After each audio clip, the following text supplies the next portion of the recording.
Dad introduced me to John Maxwell. I probably was younger than 12, but I remember going to my first John Maxwell seminar when I was 12 and getting mad at John Maxwell because he passed out these fill in the blanks and he never gave me all of the blanks. I just needed to fill in all of the words. And here I am 20, 30 years later, and he's still filling in the blanks, a lot of blanks in my life, and he's filling in a lot of those blanks. And I'm grateful for you, John, and we are all grateful for you. Come on, guys, let's give John Maxwell a great big hand. Give him a little silent applause. John, take it away, man. Thank you, my friend. It's a delight to be with you, and I'm honored. I'm very honored to be with all of you, to be able to walk into your life right now and hopefully love you and give you thoughts and insight and share with you. I'm just very, very honored. So I've looked forward to this time together. In fact, during this crisis time, every day I've attempted to do things for people that would add value to them in a very intentional way.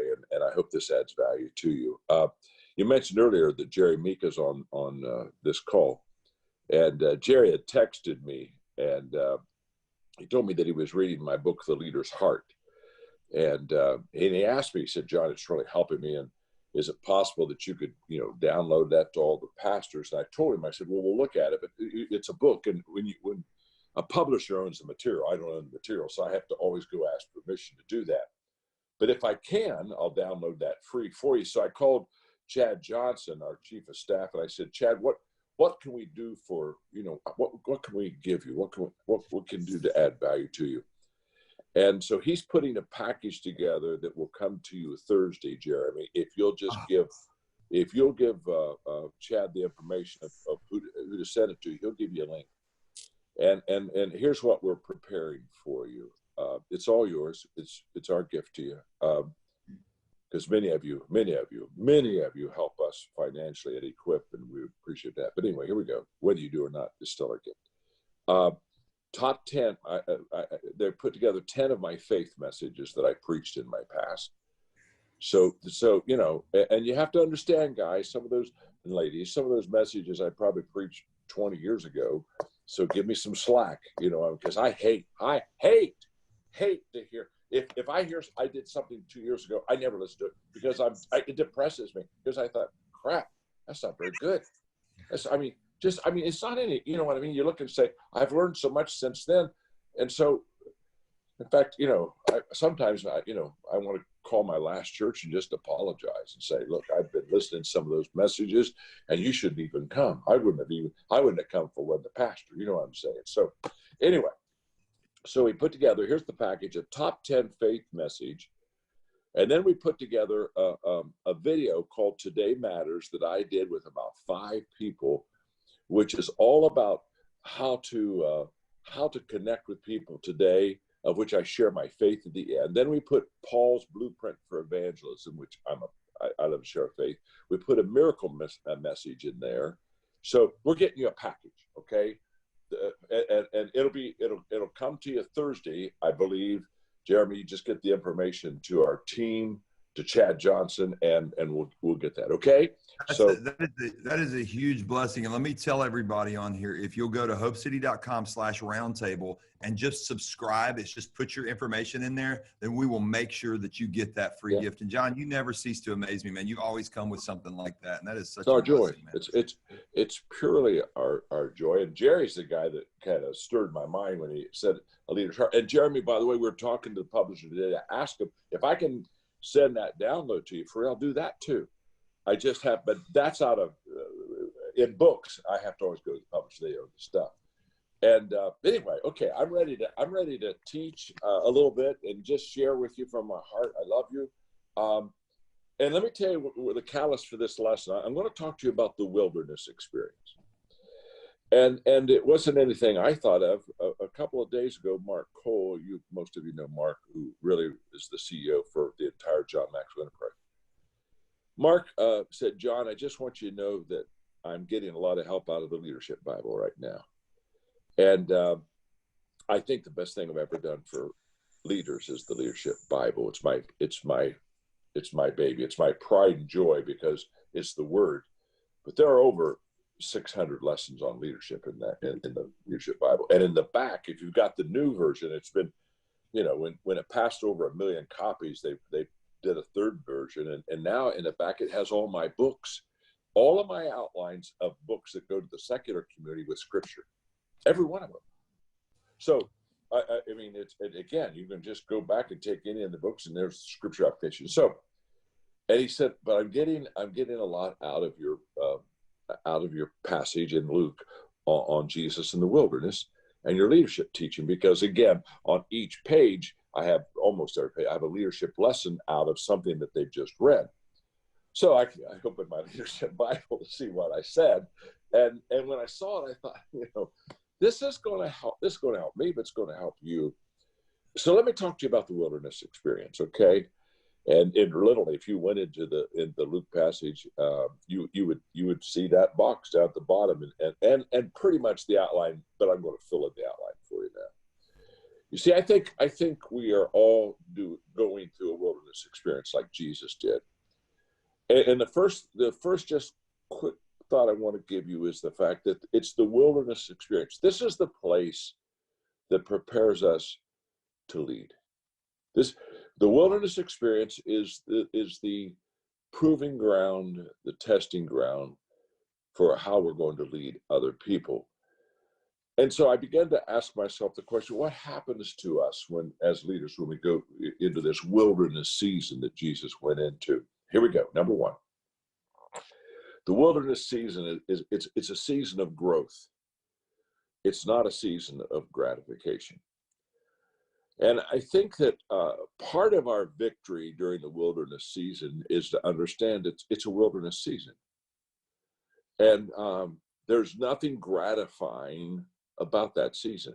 I mean, I've never looked forward to difficulties and adversity. I mean, it's not like, wow, I get to have a month of adversity. This is going to be huge. So, but it's a place where we grow. You see, all wisdom is learning lessons out of loss. Wisdom doesn't come out of gain. Wisdom doesn't come out of success. Wisdom doesn't come out of victory. Confidence comes out of victory. I can give you a whole bunch of things that comes out of victory, but not wisdom. Wisdom comes out of loss. And I'm going to tell you why I know that. For over 40 years, I've practiced having monthly learning lunches. I've had hundreds of learning lunches. I take somebody out to eat that's bigger, better, faster, smarter than me, and I have a list of 7 questions I ask them. And we sit down, I buy them their lunch. I don't even need it because I just want to listen to them and take notes. And one of the questions I ask you is I ask them the question, what's the most important lesson you've ever learned in life? So it's a great question. 100% of the time. 100% of the time. 100% of the time, the answer comes out of a dark period in their life. 100% of the time. I've never had a person say, let me tell you, the greatest lesson I learned was out of success. Now, the reason I say that is in this wilderness experience that you and I are going through right now, this is optimum learning time and growing time for us. This, I plan on being so much bigger on the inside than I am now. I plan on being so much better on the outside because this is my learning time. Listen, deep insights are a result of deep valleys. And the deeper the valley, the deeper the insight.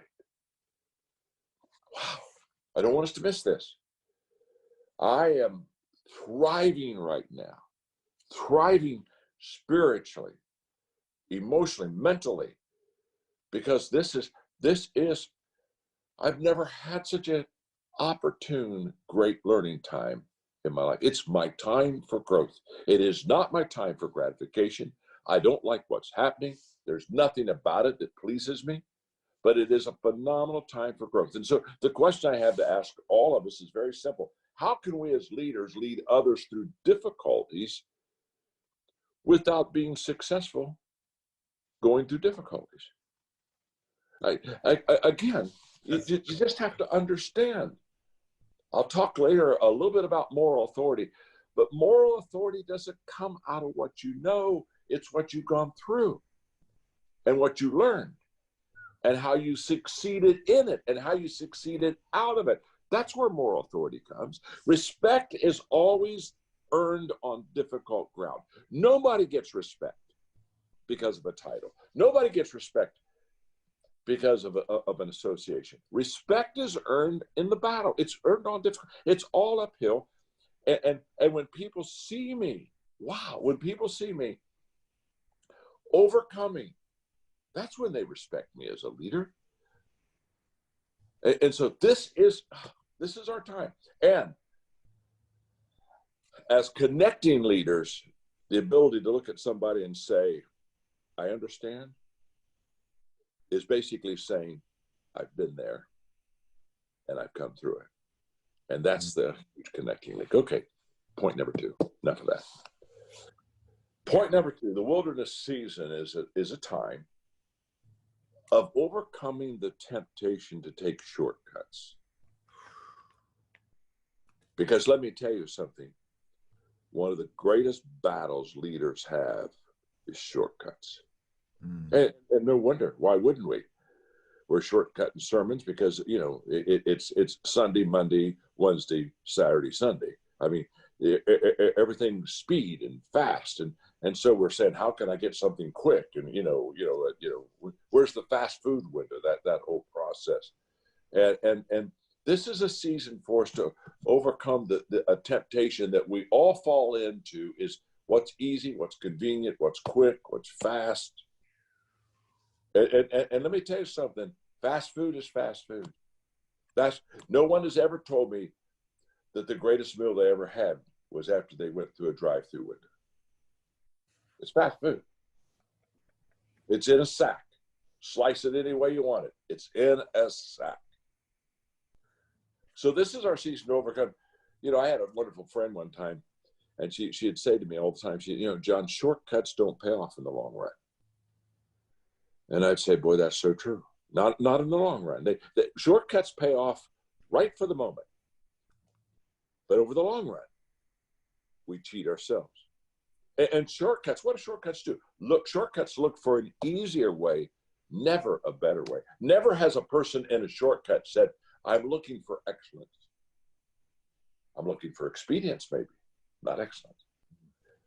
Shortcuts always want convenience. Sure, what shortcuts want more than anything else is what's convenient.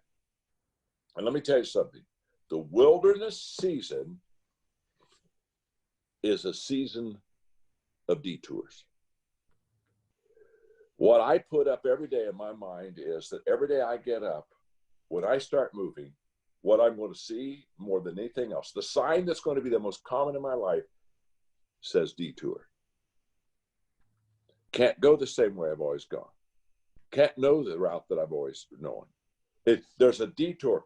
Crisis moves us. It moves us around. We say, but I just want to go right over there. Well, yeah, but there's a detour here. You can't go that way. So you got to go figure it out.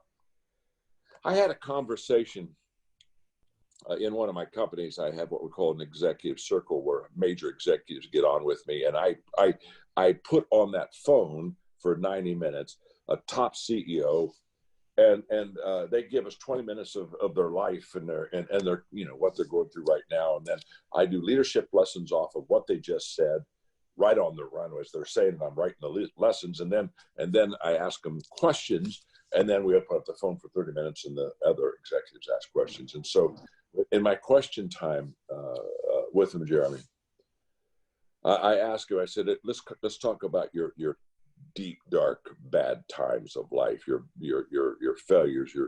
I said, which one of those do you want to go back and do over? I mean, if you could go back and do over one of those difficult times of your life, and his answer was brilliant. He said, I wouldn't go back and do any of them over. I refuse to use do-overs. I said, you're kidding me. I said, are you telling me that you made always good decisions? No, he said, I made some terrible decisions. I made some huge mistakes. I've had deep failures, but I refuse to go back and do them over. And then he said, here's the goal. He said, John, the lessons I learned out of my deep, dark, worst times of my life have developed character within me.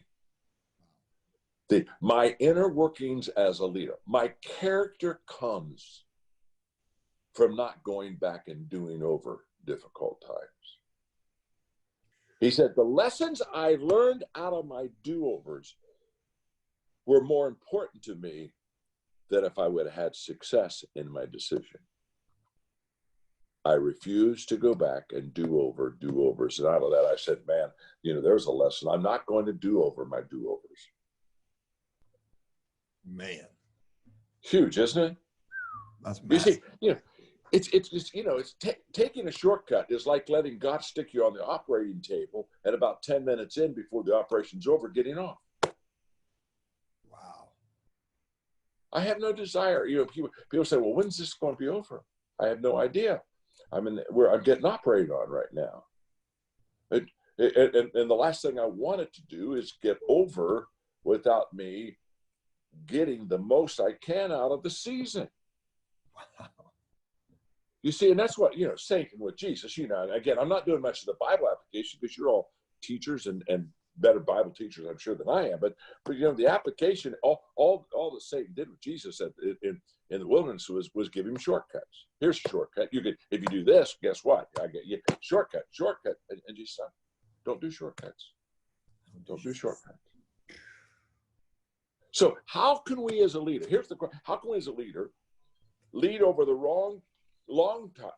How can we as a leader lead over the long run if we've always taken shortcuts? And the answer is it's impossible. You and I can't lead the people the way they need if we take shortcuts. This is the season to not take shortcuts. Number 3, this is the season to depend on God. And by the way, I got it. We got the scriptures. We're really good at we're really good at teaching scripture, but now's the time for us to live it out. Yeah. I mean, the battle is the Lord. I mean, how many men? I mean, if we could put everybody online right now and let them all talk, we could spit fire, we could machine gun scripture. Yeah, we got them, boom, boom. We're just laying those suckers out. You follow me? I mean, hello. But let me tell you something. There's a difference between being able to quote the scripture and to be able to lean on it. Jesus said, without me, you could do nothing. And what he meant was, without me, you can do nothing. Now, there's a whole bunch of stuff I can do, but it's wood, hay, and stubble. All of the good stuff, all the eternal stuff, wow, it comes from God. And so this is where, okay, let me talk to you. This is our moment to shine. What convinces lost people that we have the real deal is when we get a bad deal, we shine. Because they can't shine. They can't shine. We can do something right now lost people cannot do. And they're going to covet it. They're going to want it. They're going to hunger for it. They're going to reach out for it. If we live it, I mean, this is the time. And the difference. I mean, I tell Christians when they're dying, and I believe in healing. So I believe in faith. So don't go there with me. Don't get on that with me. Just listen to me. Dear God, nothing's more beautiful than a Christian that's dying, talking about how they're looking forward to being with Jesus. Oh man. The world can't handle it. So they have no answer for faith in a dark time. That's why Jeremy, that's why all the time I'm telling, when I'm with my lost crowd, that's all I'm with them, that's with them all the time, the secular people, and they're going through a difficult time, I go, oh, you know, Joe, dear God, I just, now this is the time I wish you had my faith. And I said, what do you mean? Oh, because you need strength and you don't have it, and I do. And you need peace and you don't have it, and I do. And it just makes me feel so bad. It's not right. It makes them hungry. The only thing that'll make a person hungry for what you got is a person that realizes what you got is good and they don't have it. That'll make them hungry. And now is the time to make them hungry. Yeah. This is my dependence on God time. One of the things I'm doing personally right now, and this is about age, don't do this, you don't want to go here, is every day I spend time with hymns. Every day I get my iPad out and I do hymns. I put hymns on and read the words and watch the scenery. And you know, it is well with my soul. The other day, I did 4 times straight, 4 times. Just, it was so good. I said, God, have it again. Just hit me again. Hit me again. You know, Horatio Stafford, the guy did that. You know, he wrote that song after he lost his 4 daughters in a shipwreck, and his business in Chicago burned to the ground. It was during D.L. Moody's time, and it literally wrote the song when his ship went over in the Atlantic, the place where he lost his $4 in a shipwreck. It's where he wrote the song as well. So you can't write words like that in good times. Good times render us worthless as far as depth. Worthless.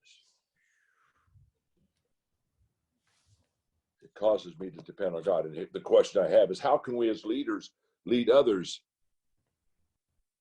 through the dark times to depend on God if we don't have stories about when we depend on God? It's impossible. It's impossible. Number 4, the wilderness season is a season of brokenness. It's a place where we can, I think, receive and grow in the greatest virtue possible, and that's humility. This is a season where all of our self-promotion and all of our stuff just is here's what happens. In crisis, the stuff that we love so much that is so worthless shows up real quick. That's true. And it's in the wilderness experience that, and when we are in it with God, we're broken in the right places. If I willfully disobey, I get broken in the wrong places. And there's a difference. And this is when it's not about us. Now, okay, I love you. I love you. Listen to me carefully. One of the most wonderful things that's happening right now in the church is you can't have church, not like you used to. This is trust me, my name is John. I'm your friend. I've been praying for this time. I've been saying, God, how can we wean people away?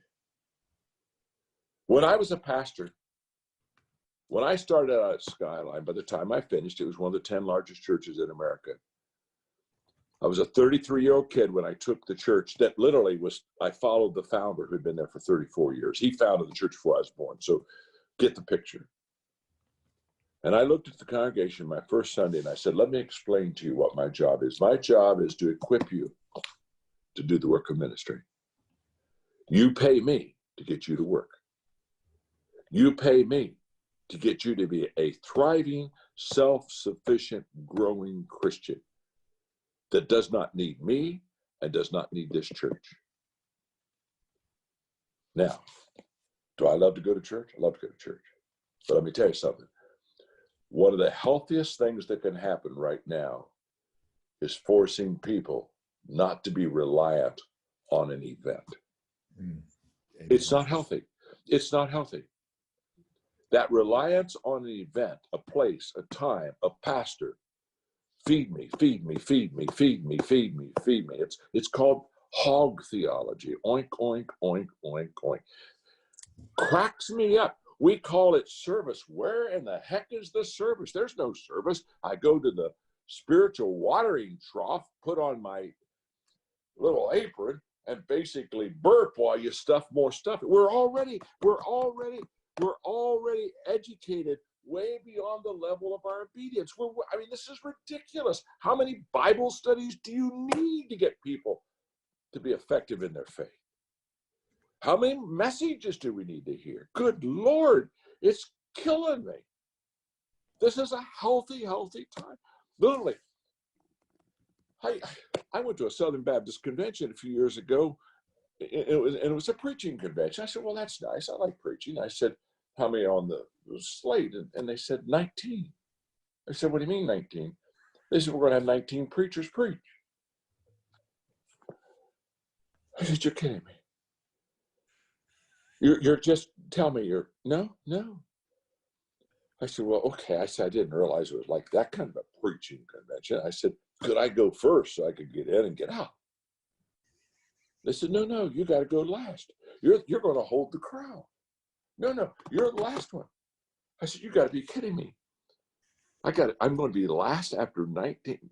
Well, honest to God, Jeremy, by the time it was my turn to preach, I'd already lost my relationship with God. I didn't even love Jesus. I didn't love them. I mean, what I wanted to do and what they were expecting me to do are worlds apart. And I walked up to them and I looked at them and I looked at all those preachers. And I said, guys, let me ask you a question.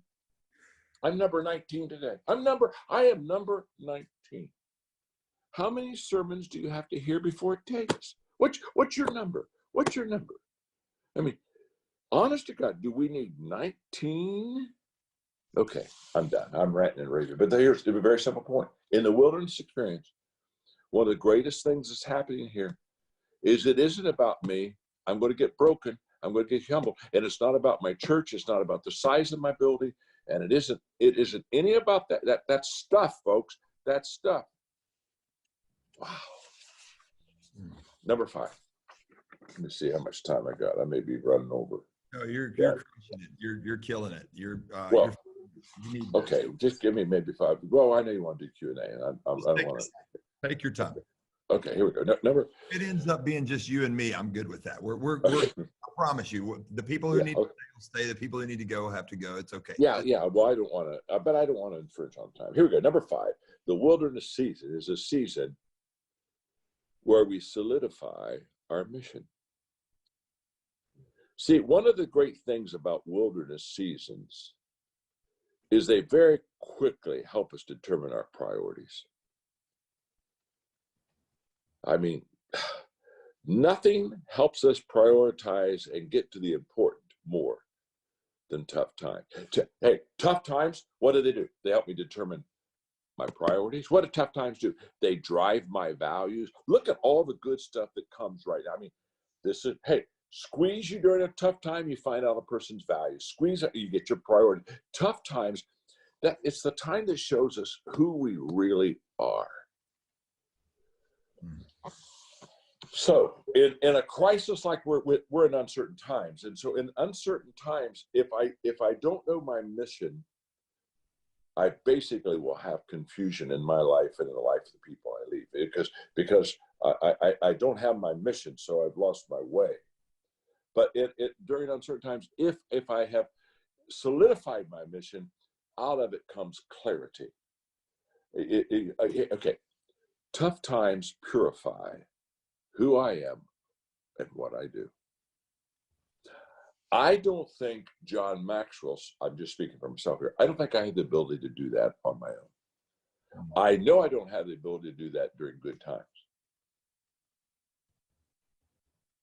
I don't have near enough self-correction, honest conversation with me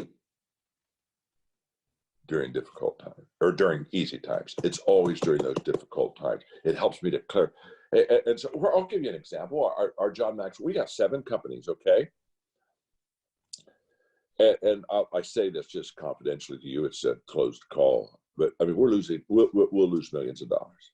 We're going to lose millions of dollars. And we're not losing hundreds of thousands of dollars. We're losing millions of dollars. I personally will lose $4 million this year, minimum. Okay, that's personal. Okay, now enough of that. That's no big deal. So I'm on with with my CEO and my leaders of 7 companies. And I said, guys, and they're saying, well, nobody's, nobody, you can't, nobody's becoming John Maxwell team coaches. Nobody's buying, and I looked, I said, we aren't supposed to be selling. Wow. Wait, we forgot the big picture. This is not the time to sell something. This is a time to be salt and light and add value. This is the time to help people and give generously. And there's nothing more exciting than giving generously while you're financially going downhill. Wow. That is a very exciting time. I mean, it's nothing when you're generous and you're going uphill financially. I mean, it's kind of like, well, there's some overflow here, have some. Mm-hmm. What's beautiful is when you're going downhill financially. And I looked at everybody, I said, look, I said, this is very simple. Let me help you. My name's John, I'm your friend. Very simple. Think of 2 words, stewardship and leadership. Let's talk about stewardship just for a second. Very simple. In stewardship, if I understand it correctly, stewardship is lordship. He owns it all. I own nothing. It's not mine. It's not mine. Never has been. It's not supposed to be. It's not my stuff. It's his stuff. I don't own anything. I manage it. I don't own it. So if I'm losing all my stuff, it's not my stuff I'm losing. It's his stuff. Now, let me tell you something. This separates the guy who preaches. This separates the player from the pretender. It's not my stuff.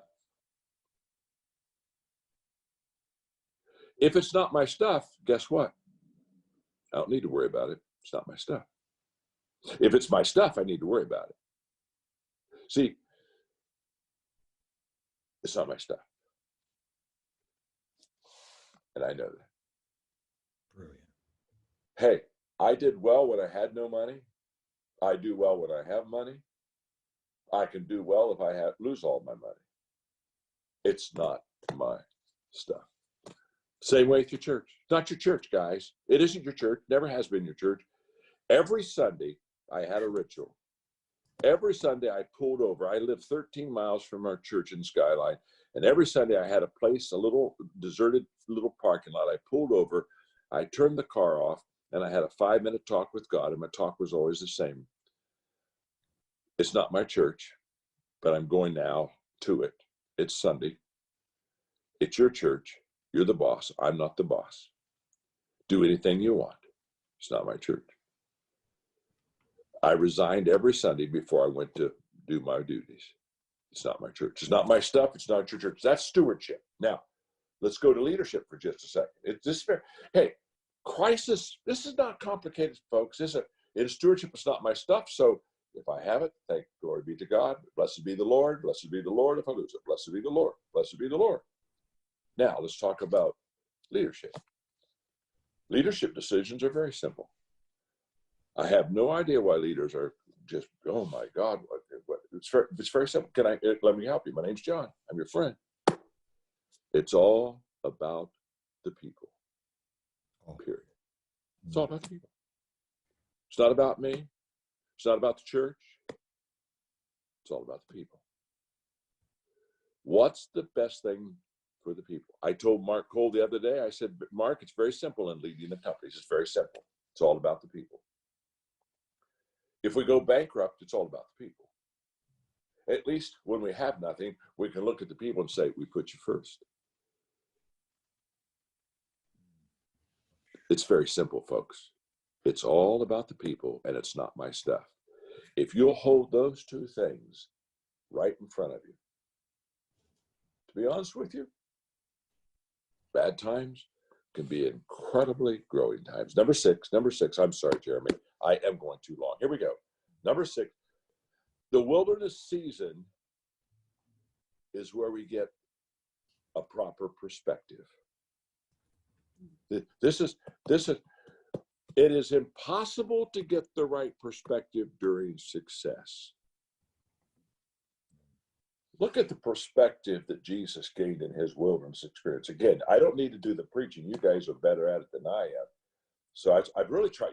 I think now go put the biblical material to what I'm giving you. You got something. But here we go. Here we go. Here we go. Jesus walked out of that wilderness experience and he could say to himself, I was obedient. He walked out of that wilderness experience and he could say to himself, I was faithful. He can walk out of that wilderness experience and he said, I was tested. He can walk out of that wilderness experience and say, I overcame. You see, he walked out of that experience because he did the right thing stronger than when he went into it. You see, our faith, again, this is, okay, Christians kind of bother me with their faith stuff all the time because they're talking about the miracles they receive when they have faith and all that. And by the way, that's true, although miracles aren't dependent on faith at all. Here, catch me now, don't miss this. Faith doesn't make life easier for me. It makes me stronger. And that's what we're wanting to do right now. We're wanting to build strength in people's lives. We're not wanting to be magicians and make the bad go away. That, by the way, Jeremy, there is more resilience in your life and my life than we know. This is a fact. There's more. People have more. They've just never had to use resilience. See, they've never.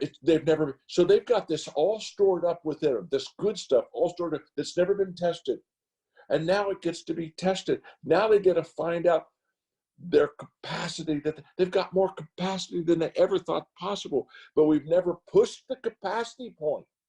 And now we're getting to push the capacity. Believe me, hey, you watch America. The worse it gets, the better we're going to get. I'm just so excited about all this. Hey, you just watch us. Just pour it on. Put the screw down deep. I promise you, we get better when it gets worse. Think of 9/11. The most proud I've ever been to be an American citizen was the 6 months right after 9/11. You know why? All the crap left us.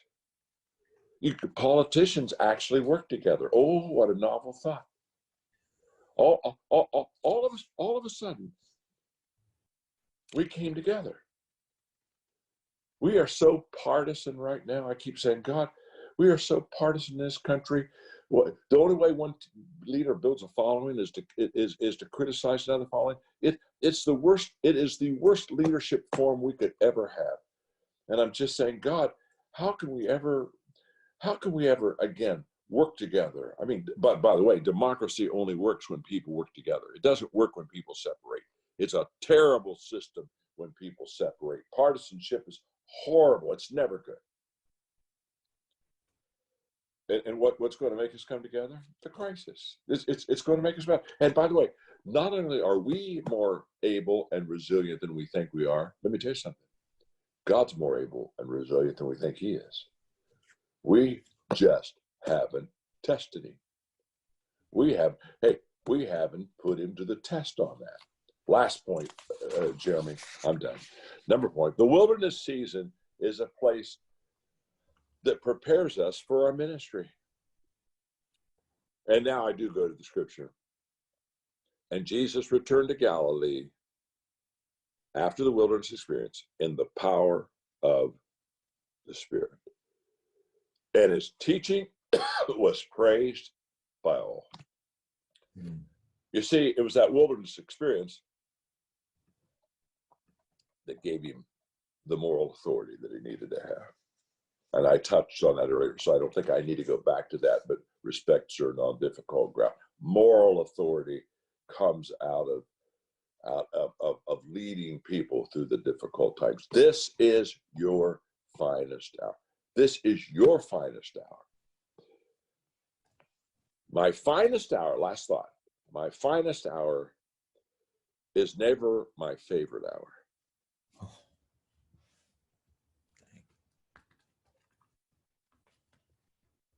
This isn't my favorite hour.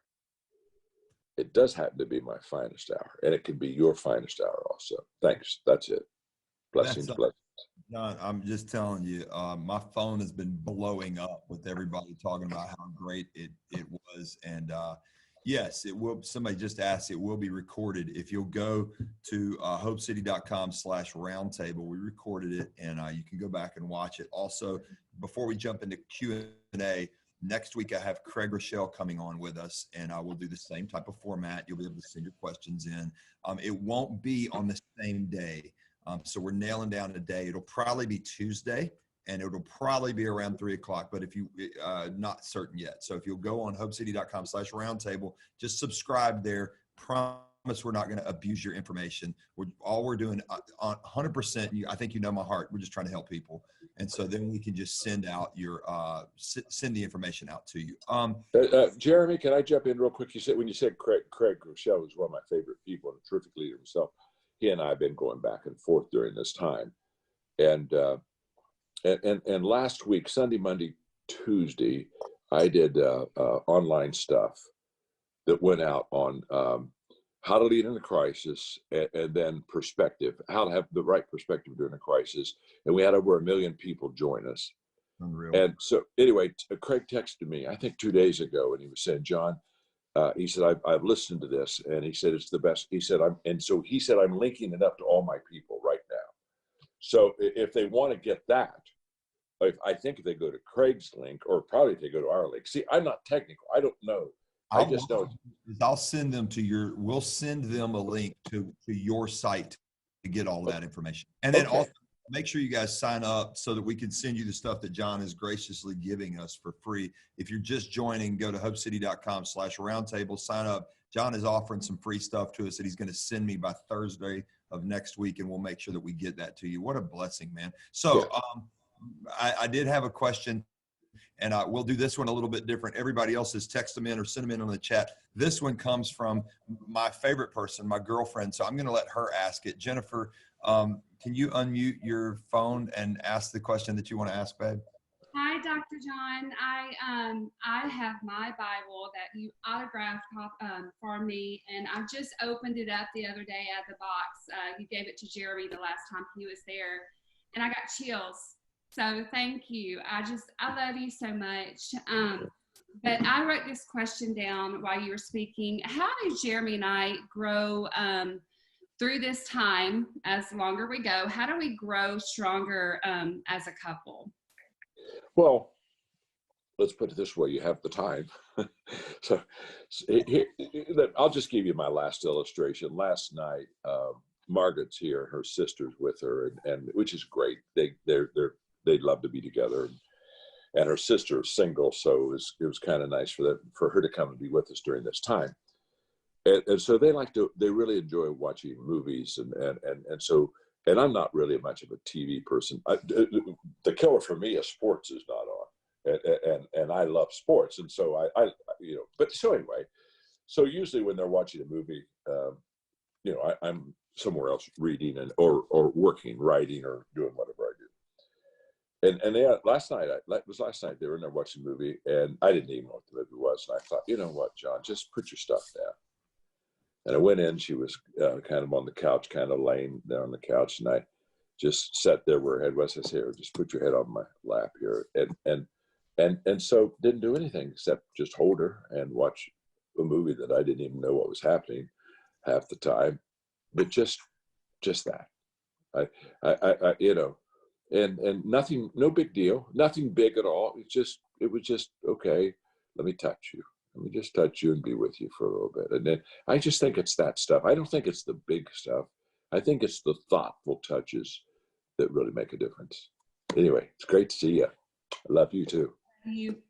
That's a great question, babe. And I love you, and I'm proud of you. I think am I muted or unmuted? Okay. John, here's a question. It comes from Aaron Jane, pastors a phenomenal church on the West Coast. What is the number one thing we need to do for our staff during this season, especially as this thing rocks on? And what do they need most from us as senior leaders? And by the way, let's mute your phones if you don't mind. Go ahead, John. Yeah, the answer, I was just working with my leadership team on this yesterday. I think the best answer is this. with all the uncertainty, we need to help people do what they need to do today. So what I'm teaching my people is very simple. I don't want you leading out a month from now. We don't have a clue what's happening. Everybody has uncertainty. Anybody says they don't have uncertainty, they're on drugs. So here we go. I said, what I want you to do, here's the only thing I'm certain. I'm certain that I have right now. I have today.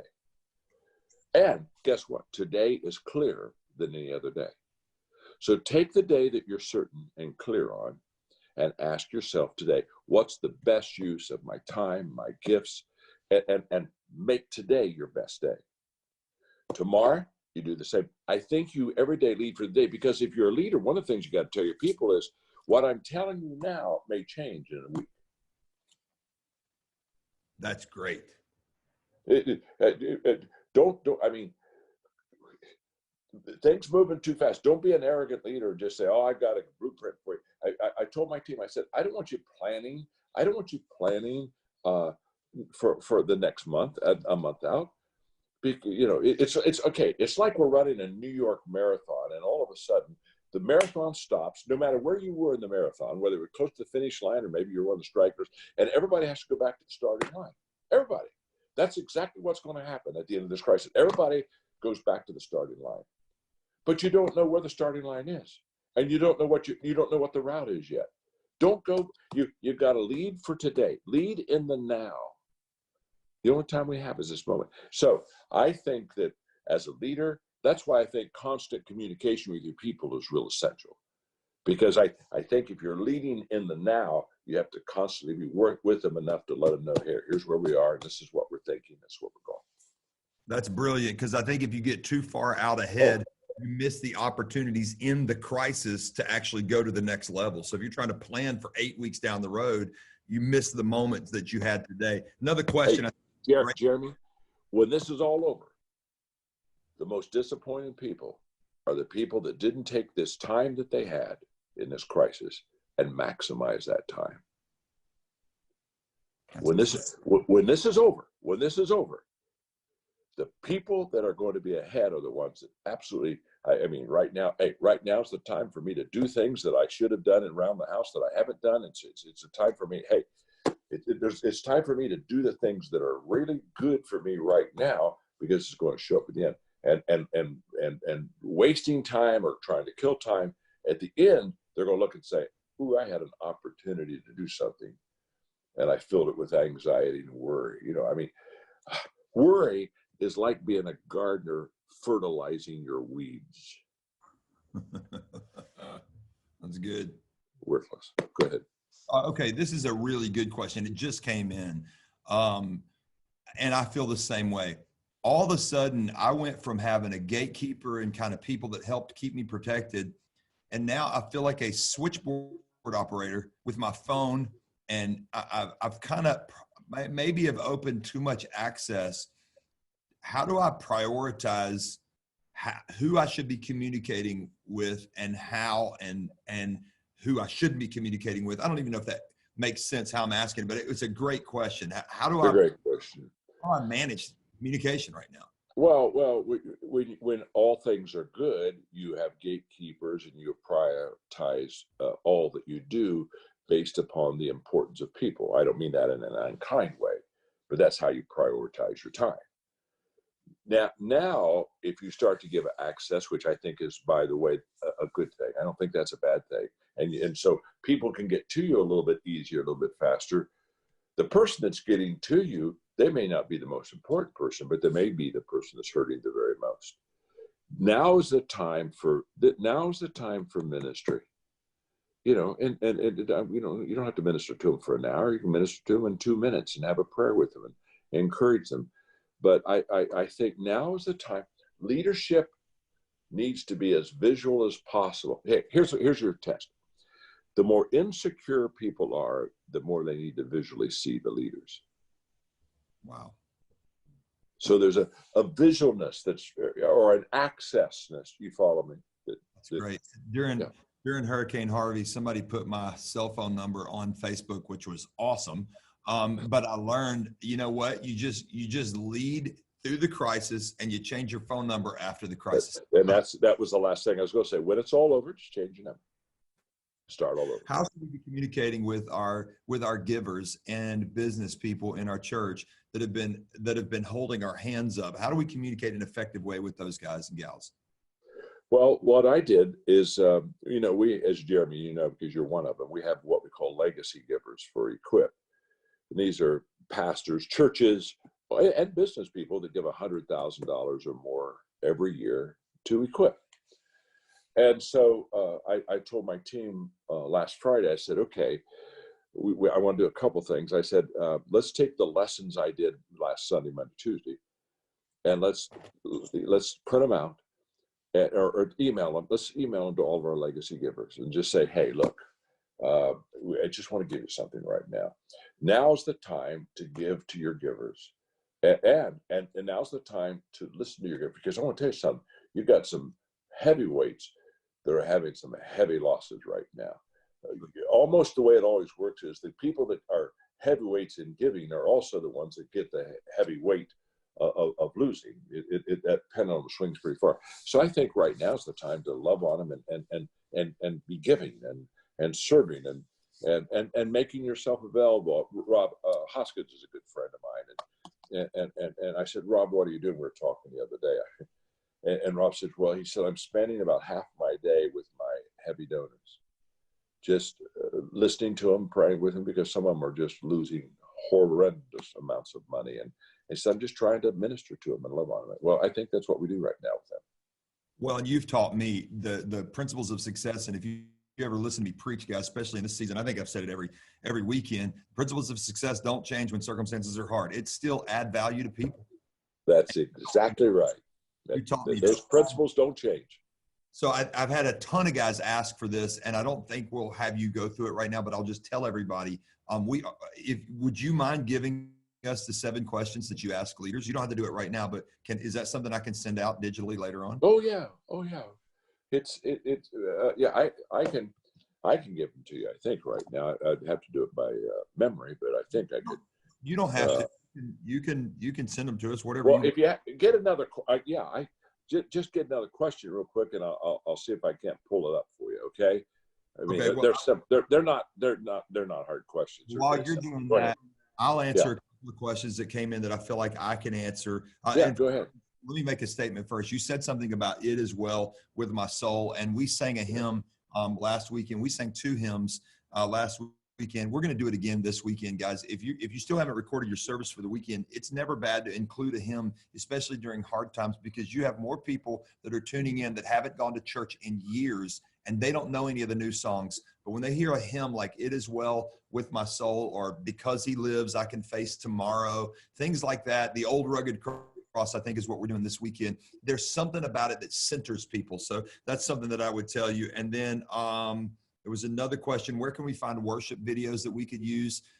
Brad, I know you're on here. I'd like for us to make available our worship videos that we did. I know we have one that you guys are welcome to use. Not that ours are the best, but you're welcome to use them. And I think they're white label, which means they don't have our logo on them. And I think they go from black to black. So you can fade in and fade out. All right. Ready? Okay. Yeah, I'm just going to give them to you by memory. I thought I could pull them up, but I didn't find them. Okay. Question number 1 is what are you most passionate about right now? And the reason I ask that question is that you get more insight about where a person is if you ask them. That just kind of, it lets them just blossom. It sets up the whole 7-question conversation because it's something they love and they love to talk about. So that's the first question. Then the second question that I ask is, talk to me about what's the greatest lesson that you've ever learned. Okay, that's the one that comes out of always comes out of adversity. Then I ask them the question. I say, what are you reading that I should read? And I talk to them about, the reading. Okay. Question number 4 is, what are you experiencing that I should experience? I had a great mentor, Lon Woodard, when I was in my 20s, and he said, John, I visit every presidential library. and in my life. And I looked at and he said, you need to experience presidential libraries. You need to, because it's history and it's leadership. So I asked him that question. Question number 5 is, who do you know that I should know? And this is the question that is gives the greatest return in the conversation. It's also the question that I am most hesitant to ask, because if they don't know me well, people ask me all the time to help set them up with other people. And I'm very slow to do that, not because I just don't, okay, how do I explain this? If you're in high demand, the last thing you need is a request from somebody you don't know to have a lunch with them. Yeah. And I've only been asked to have lunches with 10,000 times with people. and I tell you what's so funny. My staff knows this, because people always want a video their 20th anniversary, or give them a video. And so I try to do it. I mean, I don't know, hundreds of videos every year I put out for people, whatever. And my staff knows, never ask for a video from anybody from me, ever. On birthdays, I don't want them, because I know what it's like to bring the camera. Here we go. It's not that we are trying to help people, but I mean, it's just, so the question, who you know that I should know, that's the question I'm very careful when I ask it, and I put it in context with them, because I don't want them to feel obligated to set me up with somebody that doesn't want to see me. But now that I've said that, that question is gold. That question will get you to people and places better and quicker than any question you can ever ask. And so that's a huge question. Okay. Question number 6. I forgot one. I'm sorry. The last question, which is 7, is, how can I serve you? How can I add value to you? Great question. And the reason I always ask that question at the end, Jeremy, is because they've given me some time, and I never want them to think that I'm trying to just receive without giving back. And so I ask, how can I? And that question opens up the relationship. The other question opens up the relationship with people you probably really need to know and see. But that question opens up, because once you ask a person that, they feel so comfortable with you, because now you're saying, I don't take this time you gave me for granted. I'm not going to run now that I've milked you dry and go see who else I can get. No. How can I serve you? What can I do? And that opens up the relationship with a lot of important people in the life. Man, these are so good. I thank you for your time. You've been phenomenal, John. I love you so much, and yeah. I'm so grateful for you in my life. And thank you for speaking into Did I give you the question, how has failure shaped your life? I don't think so. That's the 7th question. How has failure shaped your life? There. I just done it from mine. Yeah. How has failure shaped your life? I think all of us have. I've had several text messages. This is like drinking from a fire hydrant. Guys are saying they have 6 weeks of content now. So I want to thank you. And I want to, just before I say goodbye to you, let everybody know, I know we have had a lot of church planters ask questions. What I'm going to do is I'm going to stay on for another 10 or 15 minutes, and just me and maybe Mitch and a couple other guys. I know we got Sean Nepstad on. It'd be great if Sean and I think Travis Green is on, and some of the other guys. We want to stay on and answer as many church planters questions as we can, but we'll let John go. Thank you so much, John. I love you. And love guys, you too. if you haven't signed up, hopecity.com/roundtable. We want nothing from you. It is not a subscription. Yeah. Literally just sign up so we can send you reminders and all the free information and free stuff that we have. And if there's something you need, just email us. Hit Carla@hopecity.com. I just gave out your email, Carla. Sorry. Carla@hopecity.com. We want to do whatever we can to help you. John, thank you. I love you so much. Love you too. Love all of you. Blessings, covering you in prayer.